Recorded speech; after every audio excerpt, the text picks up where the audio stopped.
Nonsense begin. Comics and friends, yeah, the mic's turned on. Half the jokes planned, half totally wrong. Backstage stories, things we shouldn't say, but we're gonna laugh about them anyway. Hey, welcome to Glick's Comedy Lounge, where the jokes go wild and the laughs get loud. Stay all night long. Tell a crazy story, sing along to the song. Whoa, whoa, whoa. Tell us how it went down. Whoa, whoa, at Glick's Comedy Lounge.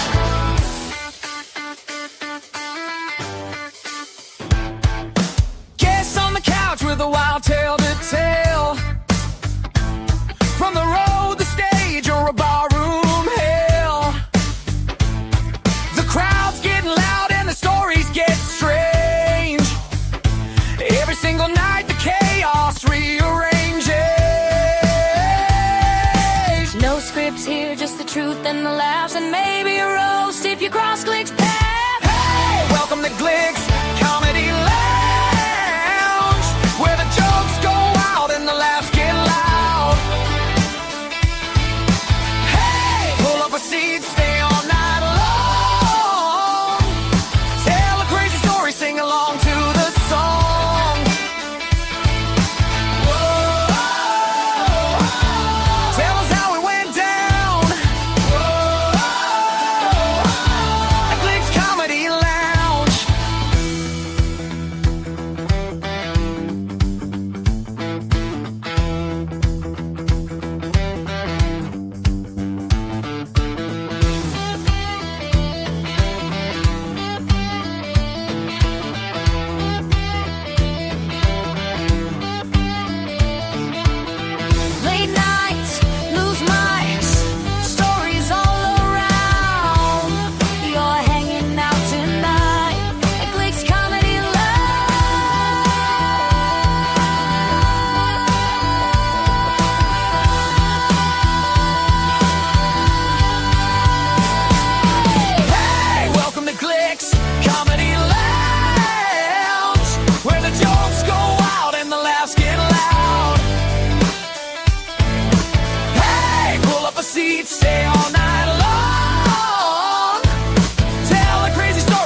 What's going on, everybody? Happy Wednesday. Happy hump day. Welcome to Glick's Comedy Lounge, the place where the microphones are hot, the jokes are questionable, and the nonsense is always on tap. Tonight we got a comedian who wandered into the lounge earlier, and at this point, just feels weird to make him leave. Chad Smith hanging out with us tonight. Grab you a drink, settle in, get ready for laughs, stories, and whatever chaos decides to pop up on the show tonight, because here on the Nonsensical Network and Glick's Comedy Lounge, it's your unofficial backstage pass to the comedy world. Mr. Chad Smith, what's going on, buddy? Welcome. What's going on, you guys? We're actually back. I had to kind of hit pause to us talking because we were already cracking before we started hitting record here. So, no, I'm glad to be on here. I want to give you guys two things here. Two things. I'm going to be kind of selfish and say I'm a huge James Bond fan. So whoever created that photo that I used for the thing behind me, thank you. It's a great backdrop. This is the first time I'm actually doing that. So Yeah. If you guys don't know, count them. We'll figure it out. But of that, no, I was enjoying the intro song, especially music in my background. I'm sitting there going, I'm like, is that a telly or is that a Strat that they're playing? But that's just my nerdness behind the scenes. Yeah.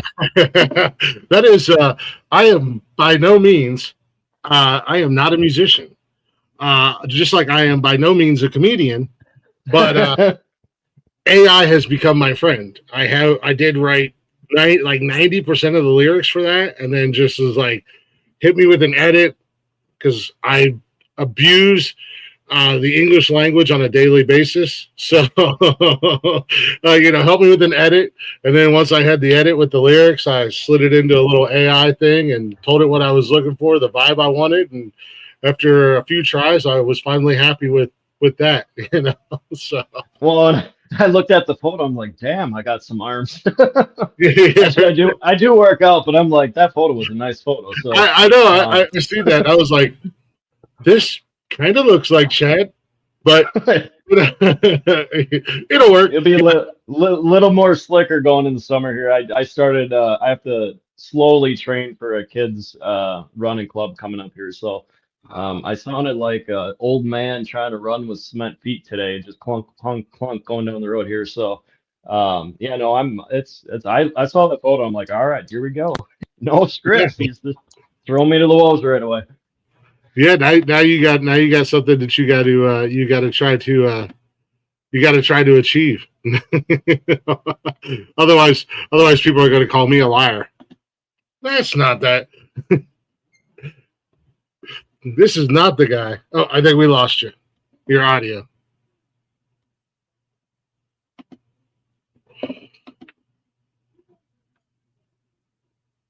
Uh-oh. Might be on your end.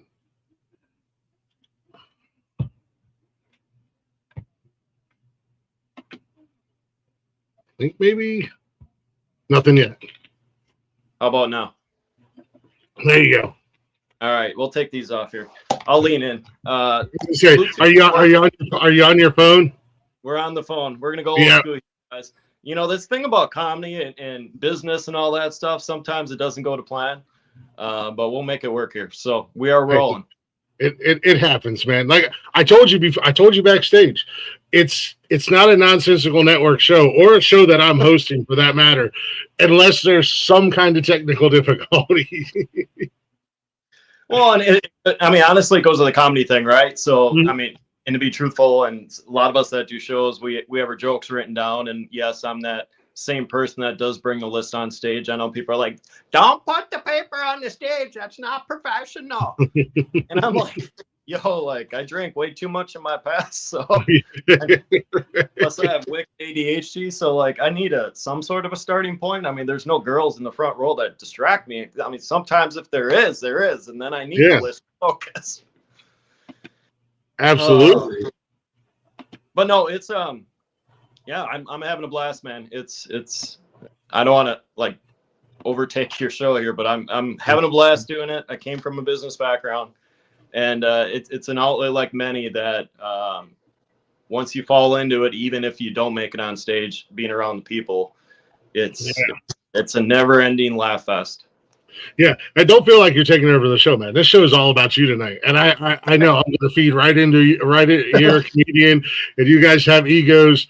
I have plenty of friends that are in the comedy world, and but no, I mean ultimately these shows are all about my guests and getting to know you guys, and not only what you're doing, but as a person too. So we just kind of let the conversation free flow. Right off the bat, we can jump right into this. How long have you been doing comedy now? I know you said earlier you got a business background and, you did a little bit of this, a little bit of that. Yeah. So let me see here. July 2024, actually, I think. Yeah, it was July 2024. So I'll be rolling in my third year this summer. I was kind of suggested it a few years prior just to kind of go test out an open mic.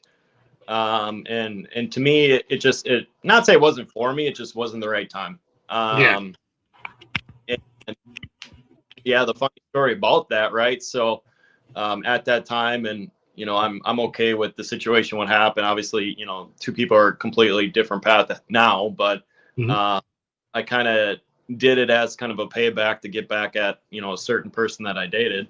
Nice. And all of a sudden, and the stage name actually came from it. So I will give you guys exactly the stage name from that. So her mom would always call me Chadwick all the time. And I got super pissed at the time with what happened. So I'm like, you know what? Screw it. I'm going to use that as a stage name. And I still use it all the time. It's but to me, like I used my regular name for a while and it just kind of wasn't quite, you know, fitting the character. And then someone actually a month ago, they're like, hey dude, weren't you named this? I said, yeah, it's still my name. Yeah. They're like, no, that's your separator. Like we know you as that. So now it's just kind of like framing, I don't want to say framing the character, but just kind of keeping that personality and kind of, I don't know if it's going to be like the sarcastic, masculine, you know, Midwestern guy person. I don't know. We'll kind of develop a little character that I kind of want to develop to kind of flip that switch when I'm on stage. Oh, absolutely. Oh, see, here we go. I'm still here, but my camera decided to take a nap. Yeah, he's kind of like the Mortal Kombat game. He just went into Outer World there, and then skull's kind of middle finger. Look, I'm going to Florida. Fuck you. Boo! You said no. That's oh, yay! This is awesome. I don't want to go to my actual camera because it's bad. That's why I bought this other one. Well, we'll keep rolling with it. Just keep. People can hear me. That's all that matters at the end of the day. You know, honestly, like if Ralphie May would have been there, we go live with that photo, he would have had so much fun with the finger blasting thing with the. You know, we've that's an old school. We've had many variations of network logos, and that's one from last year, and I was just really in a kind of an FU mode, so to say, towards the world and towards a lot of people.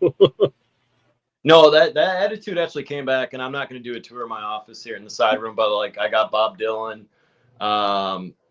you know, Johnny Cash, Ozzy, kind of like just that little outlier kind of FU type people on the wall. Yeah. And to me, it's the older you get, right? So like obviously comedians are different off the stage just because it's work and non-work, right? But to me, I always had that little edgy, even growing up, like a little edgy kind of alter ego. And to me, I feel creative when I look at these guys that kind of, you know, press the limit a little bit, kind of pushed outside the box and just develop a little world here. So, but no, absolutely. And there's nothing wrong with having, you know, having like a stage alter ego, or, you know, I do it on here, you know, we do a Saturday night show that's just complete chaos, and we open up the panel, and, you know, on the show from time to time, I've got an ego. I'm an egomaniac, and that's just to kind of amp it up a little bit and give a little extra something on Saturday nights. In real life, I mean, I got a little bit of an ego, but for the most part, I'm pretty humble. But I think being an entertainer, and you may or may not agree with this, you're an entertainer yourself, you know, you got to have a little bit of arrogance and a little bit of an ego to kind of keep pushing forward and not letting the littlest hiccup go, oh, well, my camera died. Screw it. We're done. I'm turning the show off, you know? Yeah, we're just nuts. Yeah, exactly. I mean, it's and obviously we're going to talk about the show earlier here, but like I kind of got booed on Kill Tony because I said I'm an ultra runner. Well, ultra runners are actually nuts too. It's like a whole different world. So with that, yeah, it's like we're just, I don't know. I just like wearing, you know, dressing up, going to go do like a 50K randomly. Yeah. And like sitting there going up on stage. Yeah, I mean, mind you, yeah, I'm not perfect. There's shows I suck. Like last night I ate a whole bag of shit, but trying to, it's open mic, right? And that's the thing. And it goes like the, you know, Tom Brady practice what it is, right? And thing, right? And I'll be open, and the boys that are on here contest that there. You know, I just came back from Austin 2 weeks ago, and we're going to talk about that. But like, you know, it's starting to slide in some of that material. and starting to slide in some newer material. Obviously, the Kill Tony. I had a Bill Cosby joke on there that I kind of ended where it would be, right? So at that moment on a national level, I might bring it back a little bit later, but we reworded it because, like Monday, I don't know if you know, but the national news kind of listed his court thing. So we're sitting there going, I'm like, okay, that's a gimme, because how can we twist a joke and add that up? And obviously everyone knows what he did, right? It's not. Oh yeah, it's not a secret. Yeah. So to me, it's one of those that you're looking at. It's like, okay, this punch can be a little bit better. And I got some great, local comedy here, man. We got we call him grandpa or pops or whatever, but he was out at he's retired. He was out at San Diego, I think, or LA, or one of there for a while. Ended up being in the club at the same time. I think he hung around with Nnsense a little bit, that were out there. So, to me, we have a wide range of people. We have a phenomenal mentor, James.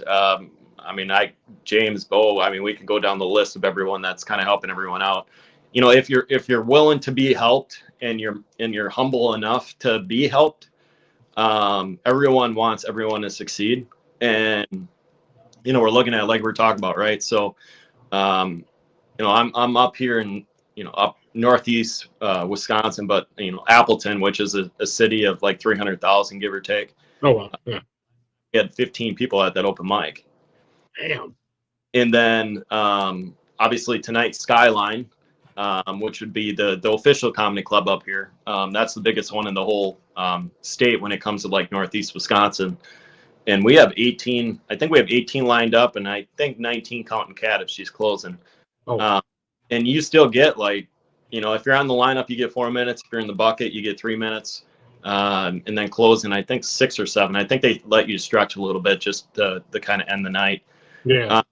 And on a Wednesday night, we have our 18 people are on top of like 5 or 10 that try to slide in to get the bucket spot. So, that place sits, I'm going to say 200. I could be off a lot because I don't work there, but open mics, we're getting half a room, 3/4 room. And those that's a decent size, venue for, if you're getting 100 or so people in there on an open mic night, that's not a bad, it's nothing to complain about at the end of the day. Yeah, I've been at one, and I know we can count a couple times because I know there's one I missed, and someone posted like, yeah, it was a rocking place tonight again. Yeah. But there where we were people all the way to the back, and people were standing, and that was if you look at like a stand-up comedy night, that's a sellout. Yeah.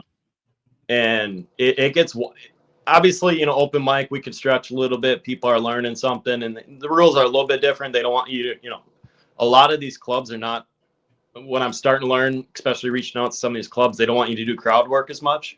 They just want to go up there and enjoy the show.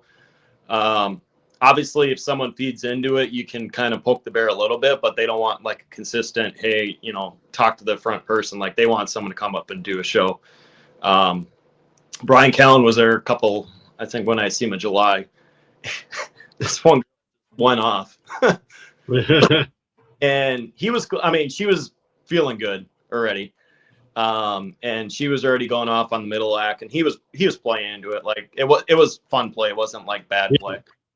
And he kind of poked the bear a little bit too, just with her. But no, she was cool, man. Like you get the good ones that poke and they're a little loose. And like I said, I'm sober, but however it is to get you relaxed in the crowd, to get you laughing and having a good time, whether you're the person in the room or not, those are good nights, man. Those are fun nights on stage.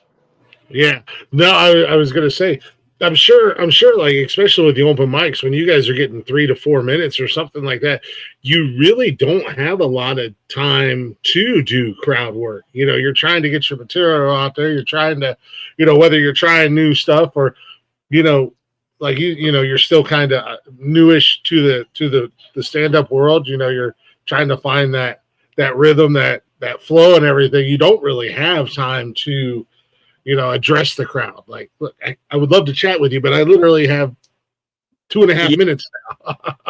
Yeah, and with that, and we can go into the Austin thing here too. So that's a 60-minute set. So when we were prepping for that in the separate room, guys are like, and there's 3 or 4 of us that were kind of at the table, like, oh, what do we say? What do we do? If you start getting a little bit of the rhythm, because I took off a few weeks before that because I was getting burned out. But I knew in my mind, I'm like, okay, joke 1 is going to be 30 seconds, joke 2 will be 15. Like if you're certain routine, you can slide. And I think I slid in like 3 of them or something or whatever it was. But the number one thing that, our mentors, James is telling straight out, he goes, I want you guys to go up there and don't say a word for a minute. He's like, sit on it for a minute. And he goes, because you guys are all, and he was nice about it. He's like, you guys are afraid to have that room silent. And he's trying to teach us not trying to teach us, say, like, kill the room, not that. Yeah. Be like, okay, let's say, oh, I slept with Bill Cosby, whatever. Obviously, there's gonna be a ripple effect of the laugh, right? And he's like, just let it soak, like, shut up, let that laugh kind of eat and whatever. So he's doing great, and many others, right? Bo and Caleb, and I can go through a whole like I said, we have locally between Green Bay and here, I'm probably going to guess so when we went to Green Bay, we'd open mics in Green Bay, we would have 10 to 15 sign up. So if we add the 3 spots, you're probably looking 24 35, you're probably 40 to 50-ish people that are kind of crossing the stage. Wow. In a month of like signups and moves up and stuff. So, and a lot of us, and I was telling, the guy that hosted the mic yesterday, I'm like, a lot of us are hitting, 2, 3, 4 years. And I'm like, if we put in the time, and we're a crew, like we're a family, like it's the same every time, if we get everyone that starts putting in the time on stage and getting the rhythm down and stuff, I'm like, it can be real fun in a couple of years. Oh yeah, absolutely. You build that you build that community, and you kind of can feed off of each other and bounce off of each other. As one's coming off stage and one's going on, and you kind of get a feel for everybody and know, like, all right, here we go. It's yeah. Oh, go ahead. Sorry. I was going to say that, if you've got that same group, I mean, you could almost stagger it and set up a lineup, almost like a batting order, in baseball.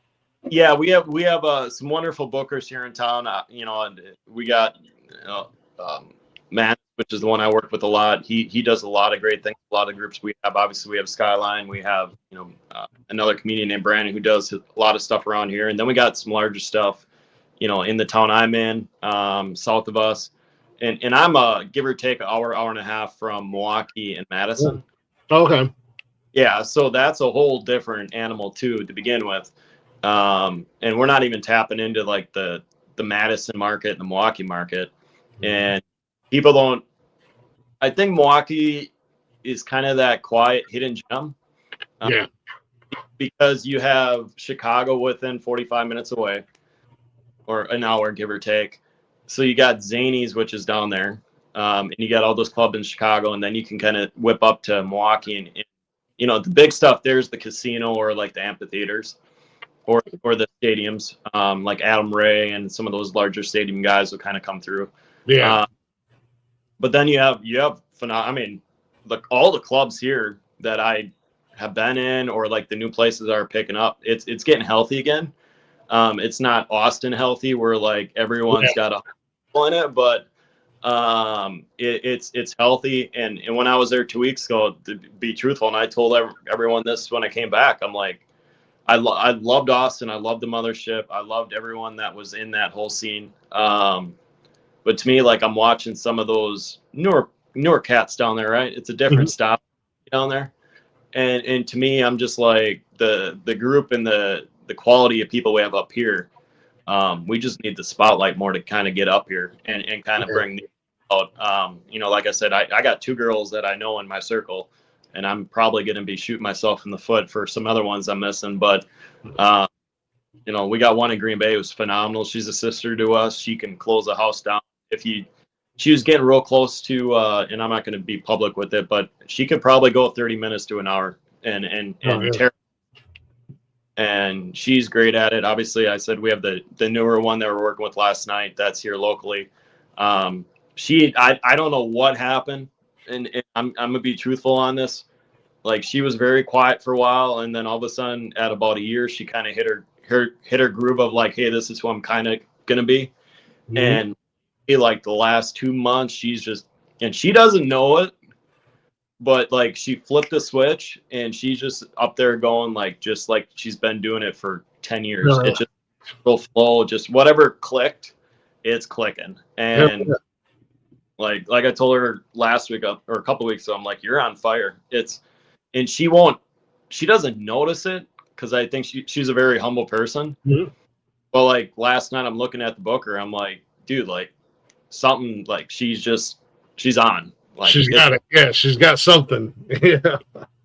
And it to me, it's cool watching that, because he looked at me straight out. He goes, yeah, she's rolling. Like, she's on fire. And it's no breathing, no nothing. Like, it's transition to transition to transition. And I'll just say she's probably doing reps, outside of here. She's doing a lot of local bar shows, like a good professional with it, like a very good person to kind of, but like I said, a little bit opposite of our political. I don't care, man. That's a wonderful comedy world. Yeah, no, I don't worry about all that, man. I'm just, make me laugh. I'm at a comedy show, I don't care about your political beliefs. Just make me laugh. At the end of the day, we do have a live chat. So if anybody's watching and you want to ask Chad anything, or you want to throw your 2 cents in, for anybody new, I know we got our regulars in the chat right now, but anybody new that's watching, the chat is wide open, the chatter's box. Mandy asks, is it easier to just do your bits or work in the crowd? What we were talking about a few minutes ago. It's easier to do the bits, because I have wicked ADHD. And for me, I can flow. If I'm on and I'm not tired, I can pick the ball up and go. And I actually kind of enjoy it. But with me, I'm the do bits type of guy. Like, I know what I want to do on the stage, and then obviously there's jokes that are gonna suck, right? Everyone's got those kind of jokes. To freestyle on stage, I think I tried it one night. I tried to write a whole night of just straight Ziploc bags.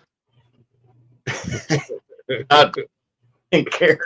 It was a booster of just saying, hey, you know what, I'm going to throw it against the wall and just completely throw a curveball. Yeah, and that's the great thing about the open mics, is you can do that. And if you eat shit, oh well.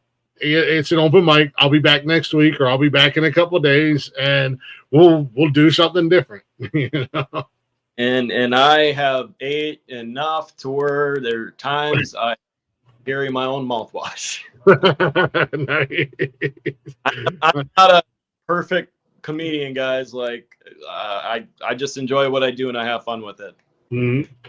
I've got my girlfriend and awesome producer in the background over here. She's throwing up your social media links. So for anybody out there, if you're watching and you're not following Chad already, go ahead and check him out on the social medias. He's out there.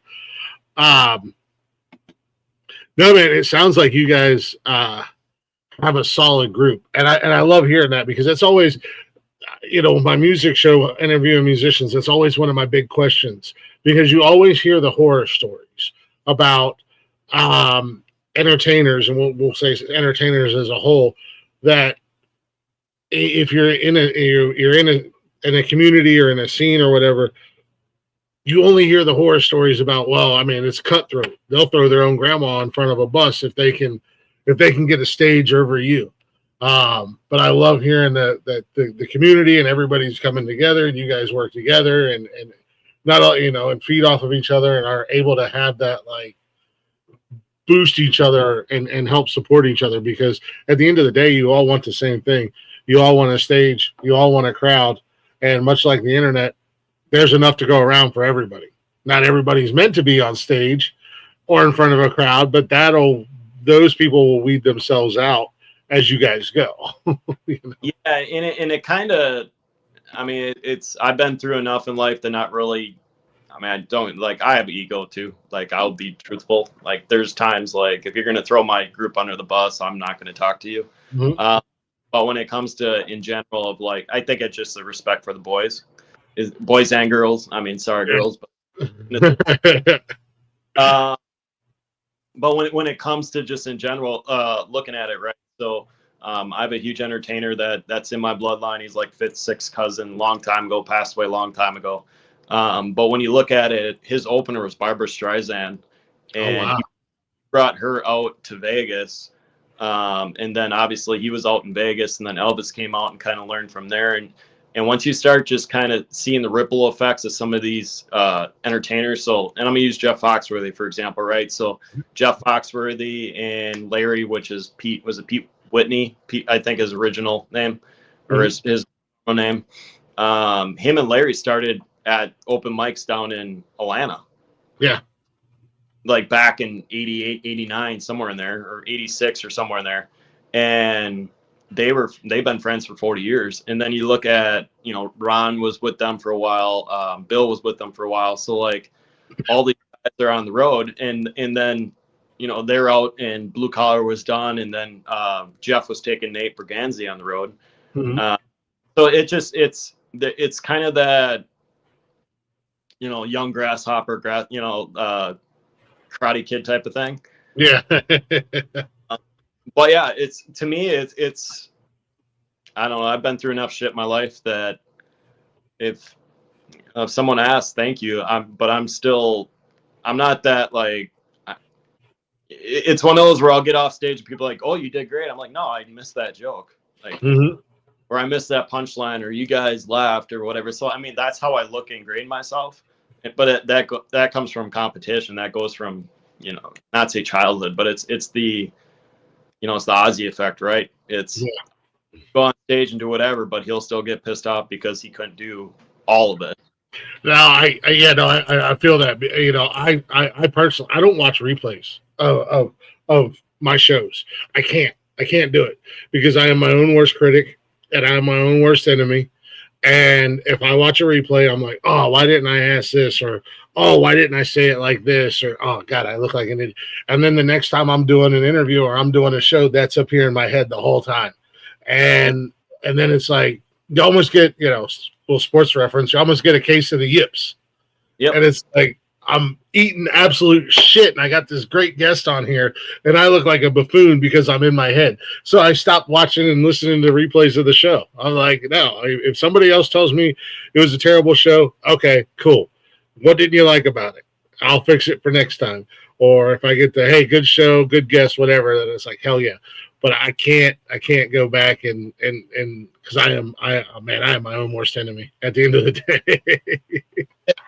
I'll do it first. So obviously we have a tool called, you know, we got the social media gig where we, you know, cut the shorts and all that stuff. So I'll do it that way. I'll watch it for the shorts and cuts where I know I need to cut, but typically sit there and watch my show. No, I don't. But like the main thing, like last night, right? So I had zero confidence of saying all those jokes. I never said them. I mean, I probably said 2 of them before in open mic just to kind of get a rhythm in there. But 99% of them were all brand new. So like, I haven't had the confidence of like, okay, this is where it's going to go. This is how this one's written. Obviously we were talking about the Bill Cosby thing earlier. But like, I came into that saying of, you know, the joke that we had established around what happened on Monday. And then we're sitting there looking, I went to my mentor, you know, the guy that helps us out, our mentor. And I'm like, okay, this is what we have. This is the idea of what we have. This is where I want to go with it, with the punchline, but it wasn't a punchline. But like, we don't need to fill it, but like, how do we connect them? Yeah. And we, you know, we created a rough of what we're going to do prior to the hit the stage. And I'm not going to explain the whole joke. But it's one of those situations where I'm like, he needs to have a conversation, you know, Bill needs to have a conversation with someone to get that punchline on the back end. So I had to fill it. So it's, once you start kind of clicking on that, you start, okay, hey, the joke can go 20 seconds, 30 seconds, 40 seconds. Once you start kind of sliding it and tweaking that, I'm still that short person, man. Like I can tell a story. I can do a podcast on stage, different, man. I'd love to go 20 minutes and just rant random and go off. But The quick 20-second, 15 seconds that, the Ron White, boom, Yeah, boom, boom. yeah, the one-liners, the quick hitters, so to say. Yeah. No, I like we kind of dancing around it, but let's go ahead and get into the meat and potatoes of it. Kill Tony. Are you how did you wind up in that situation, and what was that like? I mean, I want to watch the show. It's on Netflix. I've been more in the YouTube rabbit hole of watching the clips, and there's a few comedians that are becoming regulars on there. There's the kid with cerebral palsy, Aaron, and the chick in the wheelchair that just freaking kill me, and I don't know why they haven't hooked up yet, because I think that would be They tour together. What's that? They actually tour together, so they'll I don't know why they haven't hooked up and got together as a boyfriend and girlfriend. I don't know the backstory, but I think she's dating another comic somewhere. I don't know who it is, and I know who they're. I haven't seen them in person, but I know they treat everyone great and treat. I would love to see the two of them together on stage. I've seen some clips of them together, but those two kill me. They crack me up. But yeah, I ate a bag of shit on that one. Yeah. So how did that all come about? Okay, so the original plan, I wanted to get away in the winter just to kind of get, obviously, in Wisconsin, Ohio. You're out of Columbus or Ohio area, and Mother Nature's been on a whole line of different cocaine and cracks this year. So I want. It's going down in Ohio right now. And then she relapses. Yeah. But when it comes to, in general, just I wanted to get away, and to me, I got family in Texas, so I'm like, let's go to Texas anyways. Yeah. Make the circle, right? So, and she's down in Houston. They call it H-Town, but she's down in Houston. I wanted to just be the uncle and kind of go see my niece and nephew a little bit. But story short, the original plan was to do Austin for a few days personally, just kind of mess around and then slide over there and meet family and kind of have my 40th birthday March 11th, which was that was taped, and just do that. And all of a sudden, phone call, it's like, okay, part of the family's not coming. I'll leave that off air, what happened. But so that backed out. And then a couple weeks later, I'm getting ready to book the planes again. And then my sister's like, oh, by the way, I have to back out for this time frame being here. I'm like, okay, this is weird. And to me, I've been through enough shit in my life to understand, okay, there's obstacle number 2. I'm like, they're coming. I'm like, you know what? Screw it. I'm going to go to Texas. I'm going to go see the mothership. Go down there and I got tickets for the open mic anyway. So I'm like, if I don't see Kill Tony, who cares? I'm in the building. I get to see the pace. Just the pace, the smile, and all that. I ended up going to I'm losing my mind on the club name. Sunday night when I was there. Signed up, missed the bucket spot, didn't get it. I'm like, all right, cool, whatever. I'm still on vacation. Monday came, signed up for the mothership, open bucket, missed that spot. Went in there anyways, and then signed up next door, and I'll explain to you guys if you ever go to Austin how to sign up for it, but signed up for Kill Tony, and then I wasn't even expecting. I'm like, okay, if I have a 1 minute, I'm going to cut a 3 minute out and then fit it in here. It was a Bill Cosby joke, obviously, and my opinion is, hey, I'm Chad, I'm from Oshkosh, where Oshkosh is, that's where Milwaukee Sins are prisoners, but I use Chicago just as more reference. So that was the opener, and then I rolled into the Bill Cosby joke, and then I rolled into, I think, the old lady CPAP machine joke, which was brand new. Completely fucked that one up.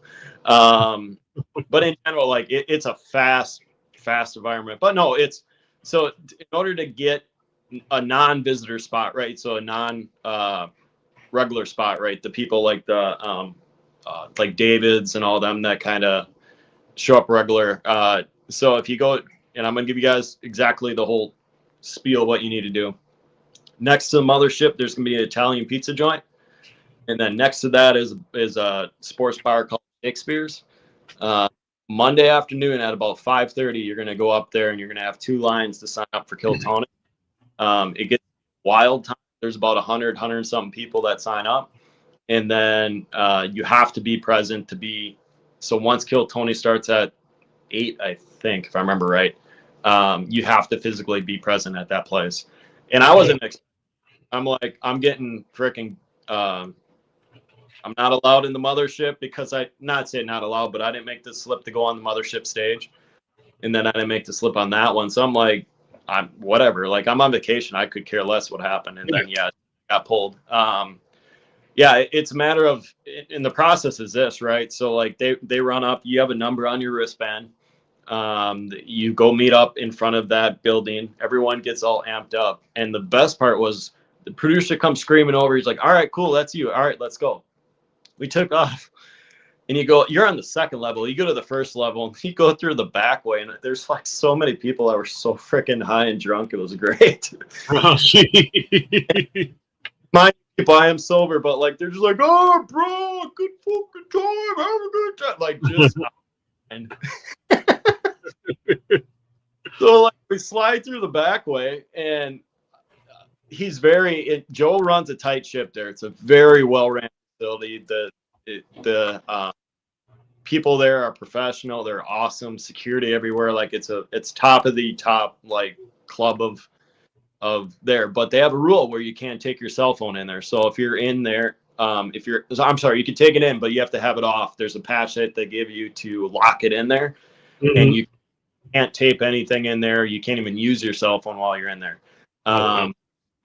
So I sat down, and you walk through a door and you turn, and there's a stairway on the stage right away. So literally you walk through the door 2 feet, you have to hang a right, and the stairway's there. So I walked up at the top. At the top was, I was there, I think like 10 minutes before, just to kind of get the flow of it. Right next to me, a foot away, was Johnny Manziel. Right in front of me was Pauly Shore. Oh, wow. On the opposite side of the platform, one step down was Ari. So Ari's going to be on the episode. If right when he comes out, I'll be right next to that one. That's just, I know how the routine of that happens. Nice. And then Heidi was up there in the. Dude, you can't ask for anything better. All of a sudden, the camera guy comes screaming up right next to me. He's like, "Heidi, you look beautiful on top. The light is perfect. Why don't you take a photo?" And I'm a photo. So I'm like, "All right, cool." I said, "Hey, man, I don't have any money." I said, "I would love to join you guys, but I got to back off a little bit." Yeah. So, all of a sudden, Heidi pops her leg up against the rail and does the normal Heidi pose or whatever. Mm-hmm. And like, guys, I'm single, and I'll admit it, but like, she's what you see on TV is 100% correct in person. She's awesome person. Obviously, she's got a wild job to do to make sure like she's, drinks are flowing, people are moving. It's just, you get mode, you just try to make sure the machine, that everyone's moving. You open the door and you're kind of wedged out on stage. The stage is smaller than what you think. Nothing bad, right? It's still the best thing you can do. You walk out and you're boom right in the arena, and the lights are going. There, all you see is the red mic, and it's time to go. And you go, man. And I'm wearing a gray hoodie, not this one.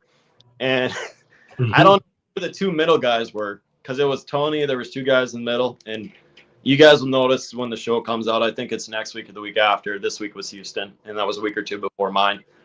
Show day 9th is the one that you'll see me on. But like the 2 guys in the middle, and I don't know what the hell happened. All of a sudden he's like, "Bro, you look like a dude that's gonna fucking question me if I ever get pulled over."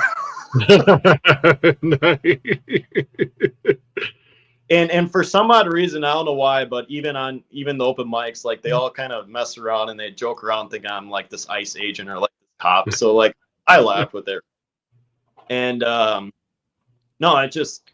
from the Midwest. You get the Midwest and you get LA, the New York people. Obviously, I'm very active. So they're jumping on that right away. But so people, you got to realize it's a roasting show. Yeah, that's what they're there to do. You're gonna get tore up. You're gonna shit the bed. Whether it's good or not, you're still going to shit the bed. I did make some people laugh. I will admit that one. I did fall on my face, which that was true. I did not get the big book. I got the small one. But the beautiful thing about it, right? So you learn the pace, the timing, the people, what to expect. You just learn so much of it. And it's surreal. Like at the time, I'm like, what just happened? Mhm. And one of the comedians that were in my group, I love him to death. The dude's down in Atlanta. He goes, "Let me see your wrist." I'm like, "What do you mean?" He's like, "Dude, you're not even shaking." I'm like, he's like, "You're not shaking." I said, "I'm not." He's like, "How you not shaking? You just had a huge adrenaline dump. How you not shaking?" I'm like, "Dude, I run freaking 50 Ks. Yeah. Like, what is Tony gonna do for 5 minutes to me?" Yeah, exactly. I mean, it had to, whether you ate shit or not, it's still a really cool experience, and it's really cool to be able to say, yeah, I was up, I got pulled and got a chance on Kill Tony, but and there's a aura of I mean, like it or not, having that KT on your photo and your profile. I mean, truthfully, I was on stage at Kill Tony, so yes, I'm gonna be seen on Kill Tony. Yeah, exactly. Which, I don't know, man. Again, I'm not a performer. I'm not a comedian. The worst thing in the world for me, and I've done it before. I've been on stage a couple times. I don't like public speaking. I'll do this all day, every day. Yep. I'm in the comfort of my own home. I can't see. I don't know if there's a million people watching or if there's only one person watching. I can't see them. But it's to be on a stage like that with as big as Kill Tony has become. It's got to have some kind of element of intimidation, or something, just to walk out there, that initial walkout. It's a wild time. It was weird because I'm so used to grabbing the mic and dropping it. I didn't even grab it, and I just walked right up and let it rip. So, like, for me, you can tell I was nervous at that one. But to me, like, walking in, I'm not like, dude, I'm no professional when it comes to this stuff. I haven't been doing this for a while. When I get into that tunnel vision mode, when there's a difference, like, and I'm gonna use race prep and show prep, I get into like this business mode, where it's like business focus. You're there to do a job. You're there to entertain. Whether you do good or not, you're there to do a job. You're there to entertain and do a job. Let me reverse that. You're there to make people laugh. And to me, when I walked up the stairs and I'm like, okay, it's getting real. And, like Johnny, and I'm just like, hey, man, what's up, Johnny? He's like, not much. I'm like, hey, I'm in recovery too. He's like, all right, cool. Thank you. Like, it's Johnny, right? Who cares? Everyone comes out with a white towel when they're born. So, yeah. But no, it's open the gate and it's go time. You got spotlights on you, man. It's time to go. My main focus was getting the pace and the touch. And it's a saying that kind of converted my business world too. I think Grant Cardone says it all the time. And I don't know if you guys don't know who it is, but it's a guy that does 10X saying all the time. And he says, if you want to learn what they're doing, get in the room. And it's how you get in there. He's like, if you can't afford to get in there as a waiter, get in there as a server, get in cleaner, janitor, whatever it is, just get in the room and you get to learn what's in that room. So for me, I looked at it as the business aspect of it as well, of saying, if I fail, I'm in the room. Yeah. So, but no, it's definitely a confidence booster now coming back. And it's not even like pulling it. I'm looking at it this way of saying, hey, this is going to get released. My life's going to change a little bit versus how I was prior. I'm going to get ready to say, okay, this is what you need to be at that level. Now let's get to work. Yeah, absolutely. I mean, that's that you can go one of two directions with that. Oh shit, I just ate shit. I guess I'm not meant to be here. Or that was a fun experience. I wasn't on point, but I'm gonna go back. I'm gonna get my craft down a little bit, and if the opportunity presents itself again, I'm coming back, and I'm gonna kill it this time. I'm a natural fighter from day one. Not a fit fighter, but just how my name is. My name's Chad, means warrior in certain terms, but comes with that. Okay, like when I do, and I'm gonna bring ultra racing up again. two of my ultra races, one it downpoured in lightning and severe storms for 16 miles of it. And then I was running great throughout the day, and I got hurt a month before, and I ran hurt and jacked my knee up on the half of it. So like, to me, when you go do that, you kind of look at it as, okay, I did that once. Let's readjust, figure out what I need to do, and kind of adjust from there. And I think that's where like the business world and everything kind of comes back. And to me, that's why, like I said, I love doing this because the outlet is phenomenal. And just being around the vibe of the people and all that stuff that, it's comedians. I'm not even put a specialty on it. We're so used to being goofy and free on stage, not free, but just goofy in general, that we can be kind of overwhelming for a normal person to hang around with. But in general, though, like everyone wants everyone. It goes back to originally, right? Everyone wants everyone to succeed, and I think, and we have some, local people that are actively touring and open up for like Dusty Slay and stuff. So we got, the guys that they're at, certain levels of the iceberg by us here. So to me, it's almost, I look at it as, okay, that's where they're at. So someone's there already. So what do we need to get better to get to where they're at? Because they're going to be a little bit further ahead. Or if they stop, like either way, it's levels to where you need to go. Yeah, no, exactly. And hopefully, those connections and stuff that you make, as all of you progress and all of you start to succeed in your own way, hopefully those connections will, oh, hey man, I'm headlining and I need an opener. What are you doing this weekend? And the next thing you know, I don't know what big comedy clubs are around you. Like here in Columbus, we've got the Funny Bone. Seems it's kind of the big one in the area. There's a few up in Cleveland, and then likewise down in Cincinnati. But if most people have heard of Side Splitters, it's kind of a well-known, brand in comedy. But yeah, you never know. Not only that, but going on to Kill Tony, I tell people this all the time. You never know who's going to be watching or who's going to be listening at any given time, and whether you on a big national stage like that, or at your local pizza shop doing an open mic night. Somebody might be in there and they're like, "Oh shit, that guy's funny as fuck," and come talk to you afterwards and be like, I'm a promoter and we've got this thing coming up, and would you be interested?" And I'm gonna go to the thing that someone taught me a couple of years ago, and just lean into it. Like, you don't have to have a plan. I mean, you get a rough plan of where you're going, but some of that stuff's all like, you're not gonna plan, "Oh, I'm going to Austin to go be on Kill Tony, and I'm gonna go do all these stages in Austin." Like, you can only control so much. Yeah, sometimes it's one of those things, and that's a great thing about open mics is, if you're on vacation, you go to Florida or something like that, and like Tampa's becoming huge for comedy. I mean, they're damn near right up there with New York and LA. You're down in Tampa, they're doing open mics everywhere, especially down in Ybor City. You could jump on a stage in Tampa, and while you're on vacation, just so you could just to do it. That opportunity presents itself at any given time. For you guys, for you and other comedians, like I said, something as simple as being on vacation and you go out for lunch and you see they're doing an open mic. Oh, I think I'll come back tonight. Yeah. And to me, I mean, you could squeeze barbecue. How much barbecue I had down there? Dude, yeah, we can have a whole different show for that one.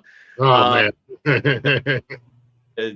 Worth every penny. But when you look as overall, and we had a show here that one of our the local booker that helps with the open mic here, that he brought one here in the town I live in as kind of like an opener. So we had a local facility that wanted to bring people in and kind of bring comedy back in the city, and like everyone in the parties is great.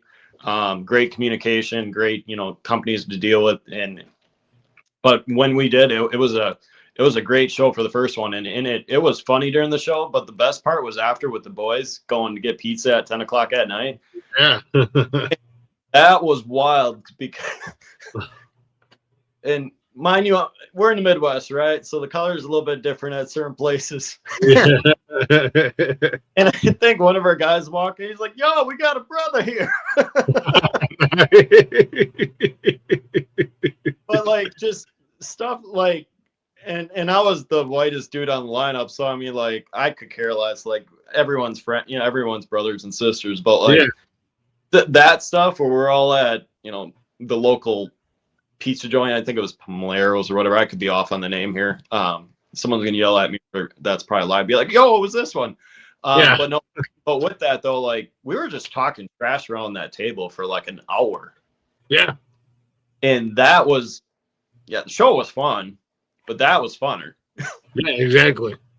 So like for me, and I used to go on the road a long time ago when I was 18, 19, 20 for tournament fishing. But to me, I think it's a great thing where I kind of took a step back, fixed my life around a little bit. And obviously I'm clean now, but I'm very open. Like, I would love to go do a mini tour. And I do have my own full-time, like, I have my full-time job and business and stuff, but like, I would love to go do like a 20 city set. Or okay, and I deer hunt, so, you know, do something during the, let's say, like August time frame, or whatever, and just go, hey, this weekend I'm doing, you know, Columbus, Dayton, Cincy, whatever. And, we got some great deer hunting here in Ohio. Yeah. You know, for me, and I'm gonna use the Joe rule. I love you guys, but when it comes October 20th, I'm gonna do a hard stop. Yeah, no, dude, that would be awesome. You know, if you got on the road and you know, especially if you come to Ohio, because I'm right in the middle of Ohio, so it don't matter where you're at. Yeah. It'd be 2 hours away. Yeah, and me, like, if I do have something set up in Salt Lake here in the fall, and they're working great. It's a newer club. I'm sorry. Oh, like, sorry. Woof, the other STL, St. Louis. Sorry. No. One that's a little flatter. Yeah, a little bit. But no, it's to me, it's you got to put in the reps. I do have some rules. Obviously, I don't drink, so, you know, I respect the clubs. If they want to bring something out, that's cool. I'm not going to touch it. That's just my own demon. But no, it's fun doing that stuff, and it's a fun. It's not like a crazy how it was in the 80s fun. Yeah. But totally understand where Joe's like, you know, you hear these guys on the podcast saying straight out, like, get around comedians, your life's going to change, and for the better. It's a wild time. Oh yeah, comedians are. You guys are. Yeah, you're kind of like aliens. You are a different group of people, and I've got some friends in the comedy world, and I've been fortunate to get to hang out. And I'll tell you what, you brought up, you know, the after hours, going to the pizza shop, and I have some friends down in the Florida area that are comedians, and went and seen some of their shows and stuff like that one time when I was down there. But it was after the shows and going out and hanging out, you know, on the town and hanging out with them. That's where the real fun, you know, kind of happened, and some wild stories, because it's just like, well, this is where all the bullshit happens. Yeah. Or like me accidentally hitting on a guy in Austin thinking it was a girl. Hey, you know, we all make mistakes sometimes. It's all right. I do want to ask you, and if I ask too much, or if I get too personal, just tell me to shut the fuck up. But being sober, which is awesome, congratulations on that. You know, do you find it hard sometimes in the comedy scene, or do you shy away from certain venues or whatever, because of your sobriety?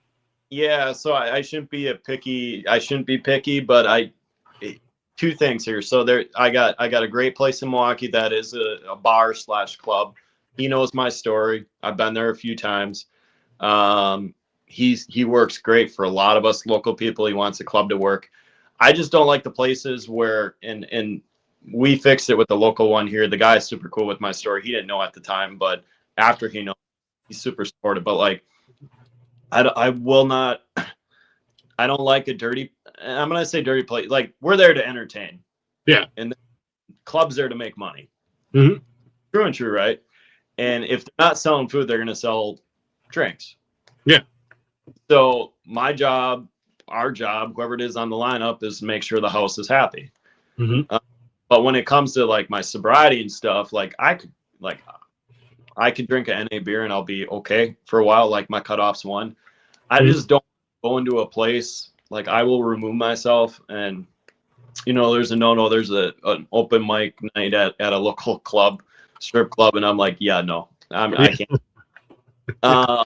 I'm like, you guys can have fun, but that's not my gig. Yeah, so like I'll be more of the Christian side of it on certain guidelines when it comes to that stuff. Mm-hmm. Just bringing that up, just more not family friendly, but just more family style. Yeah, no, like I want to make sure I'll do a little research on it. Mm-hmm. I will not. If they were doing something down there, I didn't see it. Stuff that flows at clubs, I get it. I just know that I got to be particular where I need to be, but it's going to, and I'll break this down this way, right? So if I'm in this place, I want to know where the bathroom is. I want to know where the doors are. And then if they have something that suits me, right? If a NA beer or something, or like an NA beer or like a soda or something, if they have that, then I'm comfortable. But if they're going to shove me in a corner around like people doing shots and stuff, I will. No, exactly. And that makes sense. Yeah. But a lot of it, like, and it sounds really weird, especially coming from the 70s and 80s and 90s, all those guys that are doing everything. Yeah. We actually have he's sober-ish. Like, a lot of them now monitor what they do. They won't be completely smashed. Yeah. They look at it as, okay, this is a job to do. We're going to be professionals about it. And they'll have one or two, depends on, if it's a drinking show or whatever it is. But I think with that, if I can take one of my buddies on the road with us, or like a couple of us in my circle, then I know I'll be good. Austin, I was, but I'm not actively, personally, if I'm not doing a show, and here's my breakdown. If I'm not scheduled to go do a show, I'm not scheduled to get anything to eat, I'm not going to randomly walk in a bar. Exactly. If you're not working, you're not putting yourself in those environments. Yeah. Yeah. No, that makes sense. Yeah. And to me, I understand the aspects of it, right? You're there hired to help the house. And as much as the owners don't want to say you're not there yes, you're there to help the house. Yeah. I mean, at the end of the day, when they have comedians come in, they want to put asses in the seat. Asses in the seat equals money in the register.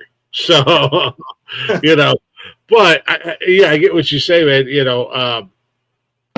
But no, I'm 100% clean. I hit 2,300 days. Literally, I think March 10th, the day after Kill Tony. Hell yeah, that's awesome, man. Actually, I was real cautious with it. I caught one kid. He didn't know my story. He's like, "Dude, I want to buy you a shot." I'm like, "No." He's like, "What do you mean?" I'm like, "No." And I'm like, "Give me some NA. I'll do a shot glass with you." Yeah. I said, "I'll do that." And kind of got cautious because he ended up videotaping it. I'm like, "Dude, you can't be doing that." Like, yeah. But the bartender was cool. She gave me a shot of Red Bull just to kind of like, do that. Yeah. But yeah, that wasn't on me. I'm sorry, that wasn't on him. That was on me not understanding, okay, this is what's going to happen if you're going to have the uncontrollables. Yeah. And that's uncontrollable, right? And you're in a place, people are surprised. Yeah. Yeah. Like, wait, what? What? So when it comes to that, then that's a more of alertness of mine to be like, hey, just be like, yo, dude, I appreciate it, but thank you. No, thank you. So I'm gonna take the blame on that one. I didn't relapse or nothing. It's just something I prefer not to do again. Yeah, exactly. It comes down to the old saying, don't put yourself in a bad situation. Yeah.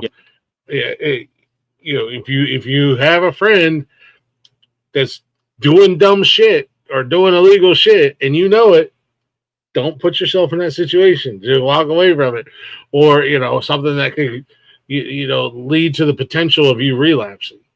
Which 2,300 days. I mean, that's a hell of a long time. And again, congratulations on that, because I know me have battled my demons. So it's there on my ticker shows money saved, but I have not saved all that money. when I quit smoking cigarettes, I downloaded one of those apps a few years back. When I quit smoking cigarettes, it was like, this is how much you saved since you quit smoking cigarettes. And I'm like, no, because now I just spend it on fast food and other terrible decisions. Yeah, or inflation or any things that we're not going to go on this podcast. What's going on, Daniel? No, man. For me, it was great because that was and I'm going to use this for example here. I'm not at the point where I'm signing autographs at the end. That I'm not 20 years in the business. I'm a normal person trying to get the reps in, trying to get better. But to me, when it comes to that situation, right, and we're going to use Jeff Foxworthy, for example. I'm actually looking up to him a lot because I got raised up on the SNL stuff, and then that stuff, and I found out about Richard Pryor at pretty much the same time I found out about Raw, which now I understand the connections.